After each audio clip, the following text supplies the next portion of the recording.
უსაფრთხოების სამსახურმა ჩაატარა ბრიფინგი და გვითხრა ის, რასაც ჩვენ წლების განმავლობაში ვამბობდით, რომ რკინიგზაში არის კორუფცია, ქურდობა, გულგრილობა, უპასუხისგებლობა, ეს არის სისტემური ხასიათის, ამას ვამბობდით 19-20 წლებში და ეს ყველაფერი გვითხრა დღეს სუსმა. ანუ გვითხრა ის, რომ რკინიგზის რელს იპარავდა რკინიგზის დირექტორი ორგანიზებულ ჯგუფთან ერთად.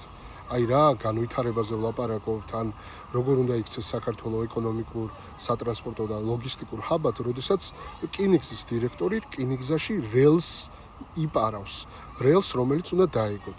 აი აქამდე მიიყვანა ბიძინა ივანიშვილმა ჩვენი ქვეყანა და არ დაგვაუწყდეს კონკრეტული სახელი და გვარები, რომლებიც არიან რკინიგზაში, სამეთვალყურეო საბჭოში კოკა გუნცაძე, რომელიც უცნობის მეგობარია და დაჩი ცაგორია.